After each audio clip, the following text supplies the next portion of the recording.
आज मैं पढ़ाऊंगी सूचना तकनीकी के एमसीक्यू जो पूर्व एग्जाम में पर्सन आ चुके हैं वो करवाऊंगी।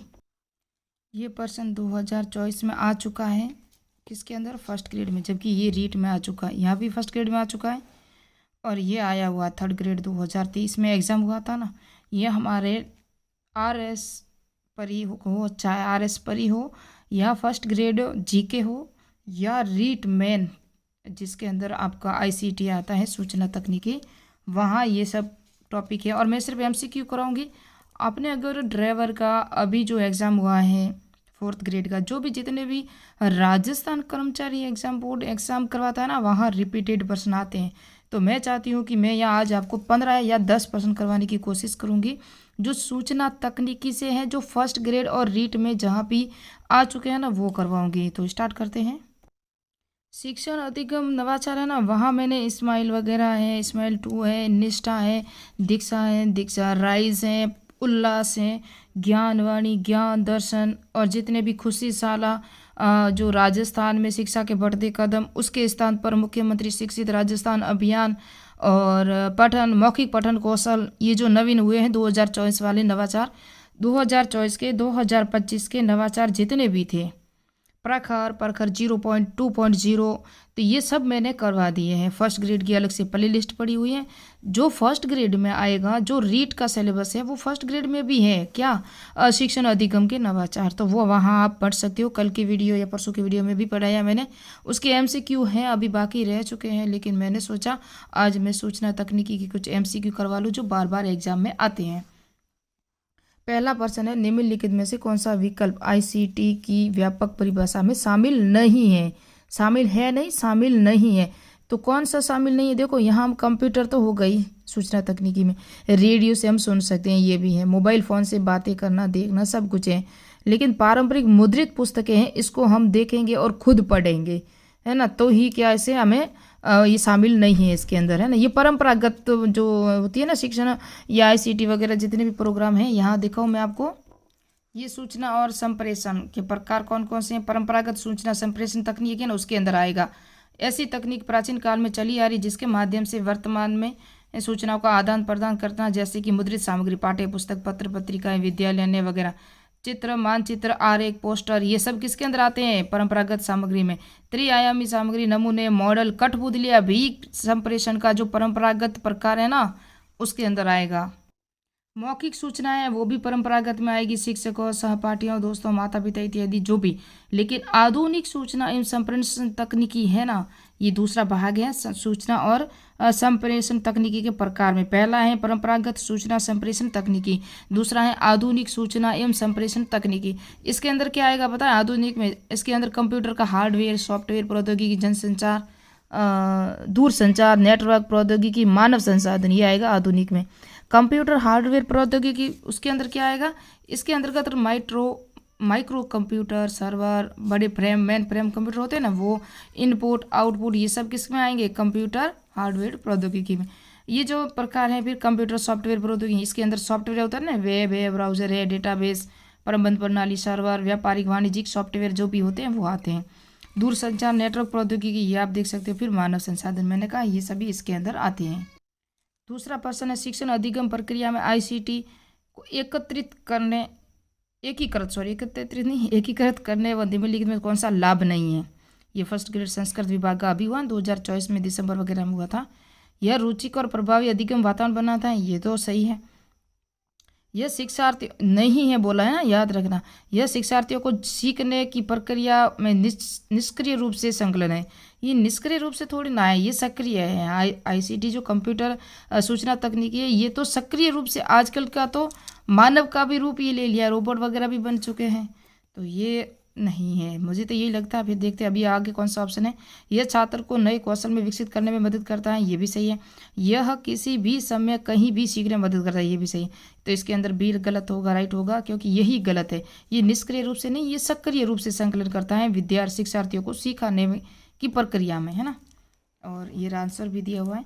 शिक्षा के क्षेत्र में आईसीटी का सबसे महत्वपूर्ण योगदान, शिक्षण को सरल बचाना, शिक्षण तक सरल पहुंच, कार्यभार तक सरल पहुंच, या स्कूलों तक, ये तो हो ही नहीं सकता, यही होगा शिक्षा तक सरल पहुंच, ये होगा राइट।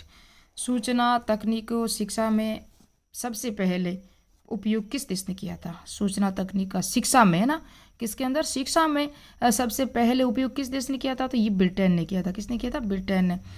और कौन सा कथन आईसीटी के बारे में सही नहीं है? ये भी आया था 2022 में। तो आईसीटी आधुनिक शिक्षण का भाग है, ये तो सही है। शिक्षण में आईसीटी का उपयोग शिक्षक के शारीरिक श्रम को कम करता है, ये भी सही है। आईसीटी एक शिक्षक का विकल्प है और आईसीटी शिक्षण को प्रभावी बनाता है। शिक्षण को प्रभावी बनाता है, लेकिन शिक्षक का विकल्प है, ये गलत है, क्योंकि शिक्षक का विकल्प नहीं है। ये तो प्रौद्योगिकी, सूचना प्रौद्योगिकी है ना, हर जगह कार्य करता है। यहाँ नहीं कि एक शिक्षा में ही करता है।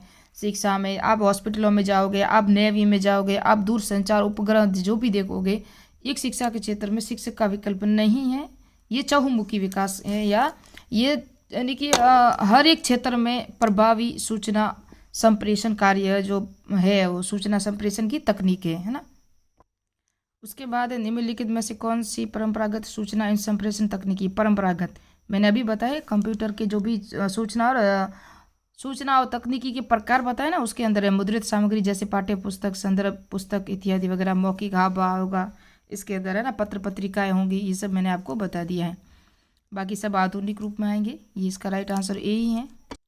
सूचना तकनीक आईसीटी जहाँ भी है ना, वहाँ आपको पूर्व एग्जाम के पर्सन नहीं देखने हैं। जहाँ तक आप देखना, अगर 5-6% है तो उसमें से 2-3% तो वही आएंगे रिपीटेड।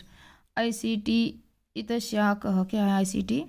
तो आईसीटी के पूरा नाम वगैरह क्या है, यानी कि आईसीटी का information communication technology, information computer technology, information computer तकनीक, इंफॉर्मेशन कम्युनिकेशन तकनीक, इंफॉर्मेशन कम्युनिकेशन टेक्नोलॉजी। तो ये टेक्नोलॉजी आएगा, क्या आएगा? ये टेक्नोलॉजी राइट है इसके अंदर, है ना, ये भी याद रखना। देखो इंफॉर्मेशन कंप्यूटर है इसके अंदर, यहाँ इंफॉर्मेशन कम्युनिकेशन है।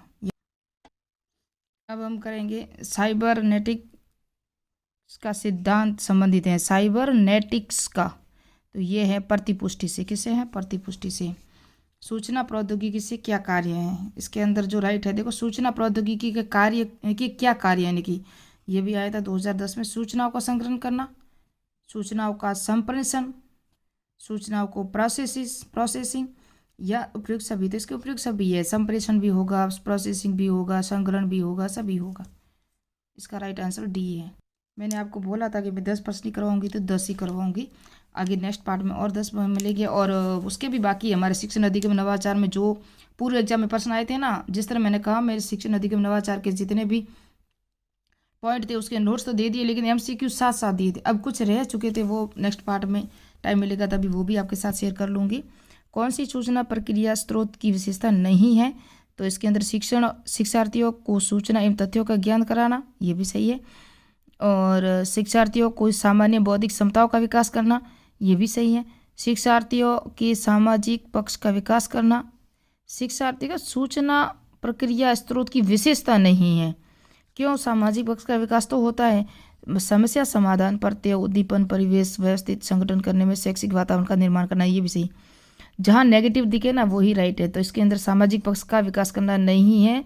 शिक्षार्थियों का जो सूचना प्रौद्योगिकी है ऑल ओवर है, आपका विकास जो भी करना है, जैसे कि इसकी भूमिका में शिक्षक एक उपयोगिता होगा, विद्यार्थी हैं, ऑनलाइन परीक्षाएं वगैरह होगी, सब होगा, लेकिन होगा शिक्षा के रूप में होता है, यहाँ सामाजिक पक्ष का विकास नहीं है।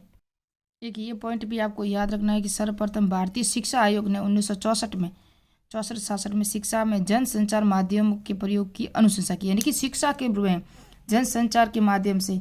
इससे क्या होता है? ये सामाजिक विकास का महत्व नहीं है, ये शिक्षा के क्षेत्र में एक क्रांति है। सूचना एवं संचार प्रौद्योगिकी, इसके माध्यम से पाठ्य पुस्तक को बोध गया सरल बनाने में, और अपना जो दूरस्थ शिक्षा होती है ना, दूर दूर स्कूलों में कैसे पहुंचे, तो वहाँ पाठ्य सामग्री पीडीएफ बुक्स वगैरह, जैसे कि हम कोटा से अगर आप कर रहे हो बीएड वगैरह तो वहाँ से बुक्स आपकी अपने आप आती हैं। अगर आप कोर्स ऑनलाइन लेना चाहते हो तो वो भी मिल जाता है।